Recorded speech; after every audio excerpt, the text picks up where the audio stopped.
selamat malam. Welcome to Emak-emak channel, welcome to Topetso, welcome to Gendut. Wow, tidur lagi. Oke. Tema kali ini Mama mau cerita ketika kita membuka peluang usaha, apakah pelajaran yang kita gunakan ketika kuliah atau ketika ketika di bangku sekolah itu kepake enggak? Yaitu adalah analisis SWOT.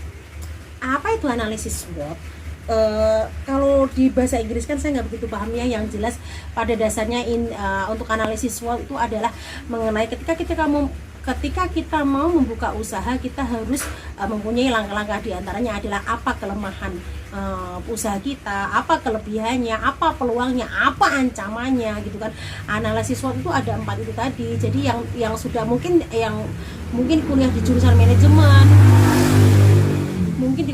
manajemen atau apapun pasti jauh lebih paham. Tapi kalau untuk di dunia kerja atau di dunia usaha kayak gini, analisis SWOT itu memang sangat digunakan, dan saya tidak akan belajar secara teori karena saya bego secara teori. Yang saya tahu adalah analisis SWOT ini sangat penting digunakan, yaitu apa keunggulan produk kita, apa kelemahan usaha kita, apa pada peluangnya, apa ancamannya, seperti itu kan. Nah, oke, first time untuk pertama kali saya akan menceritakan sedikit gimana ketika saya mau memulai usaha ini, saya betul-betul merencanakannya dengan cepat tapi matang. Dalam arti saya tahu peluangnya, saya tahu kelemahan usaha saya, dan saya tahu ancamannya, dan banyak hal lah intinya seperti itu. Oke, untuk peluang usaha ini pasti yang kita lihat pertama ini adalah peluangnya, atau kalau dalam bahasa analisis jadi kekuatannya. Nah, apa kekuatan untuk saya membangun usaha ini? Yaitu pertama, di daerah Jatingaleh itu ada pet shop, cuman jauh, dan itu bukannya cuma jam operasional pasar, karena dia ada di wilayah pasar gitu ya, ada di pasar Jatingaleh. Terus akhirnya terus dari jarak pasar ke sini itu lumayan, sekitar 2-3 km. Nah, kekuatannya itu berarti saya mempunyai produk yang memang saya mempunyai produk, atau saya mempunyai toko yang pesaing saya nggak terlalu banyak gitu kan. Terusan ini nanti akan saya campur ya, jadi nanti kalian sendiri yang bisa menyimpulkan. Terus apa kelemahannya? Pasti kelemahan usaha saya ini adalah saya berada jauh di jalan raya dari jalan utama, tapi saya berada di jalan raya, dan itu menurut saya nggak terlalu menjadi masalah besar sih, cuman bukan besar gitu. Alah, silet. Terus apa peluangnya? Nah, itu tadi, peluangnya apa dong di usaha ini gitu kan. Untuk peluang usaha ini, di Jatingaleh itu sendiri hanya ada 1 pet shop, sedangkan luas Jatingaleh saya nggak tahu sendiri, tapi yang jelas besar banget. Dan ini perumahan yang sudah bukan berdiri baru 1 tahun 2 tahun, ini perumahan yang sudah matang dan sudah bertahun-tahun gitu ya. Terus kemudian ancamannya, saya bilang sih bukan ancaman, cuma lebih kayak gini, kendala ya. Untuk kendalanya pasti karena memang saya jauh dari jalan raya. Terus kemudian masalah adalah beberapa pet shop yang memang harganya jauh lebih murah.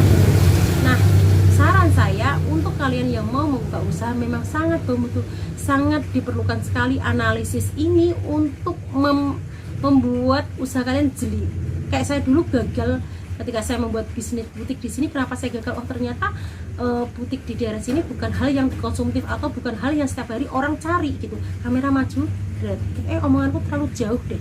Nah gitu bego soal. Nah, ketika ini contoh aja sih, sekalian boleh memberi gambaran. Jangan membuat usaha yang memang orang di daerah situ kan kepotong Mang Sempak.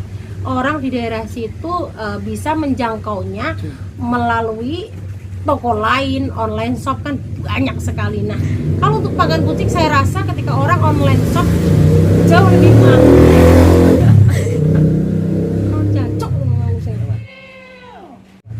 Jauh lebih mahal ongkos kirimnya dibandingkan dengan harga pakan kucingnya. Oke, itu peluang saya gitu kan. Akhirnya ketika saya buka dulu yang butik pasti saya bangkrut pasti. Memang harga saya murah iya, tapi kan orang nggak setiap hari butuh baju. Akhirnya itu tadi, ketika saya mencari peluangnya, oke, di resin di daerah Jatingaleh ini untuk pet shopnya jaraknya jauh, dan beberapa kelemahan di pet shop tetangga gitu saya nggak mau tahu sih kelemahannya apa, cuma sudah saya aja yang tahu gitu. Jadi memang betul-betul kita harus menganalisis, jangan buka usaha kalian asal gambling aja, bego, goblok, tolol, itu namanya buang-buang uang kalian kan, percuma gitu kan. Baca.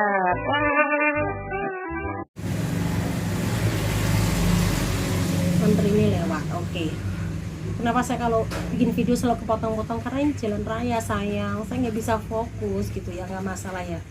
Terus kedua, ketika kalian udah tahu tempat yang tepat, usaha yang tepat, nah intinya menurut saya jarak yang tepat ketika membuat bisnis pet shop itu adalah minimal dari pesaing kita adalah 5 km. Menurut saya jauh sudah cukup, sudah lebih dari cukup. 5 km itu merupakan jarak yang pas ketika kita membuka usaha pet shop menurut saya, tapi orang mempunyai argumen masing-masing. Terus yang jelas bersainglah secara harga, secara sehat. Dalam arti gini nih, trik saya,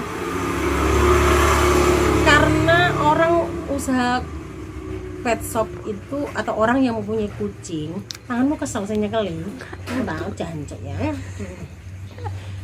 Orang yang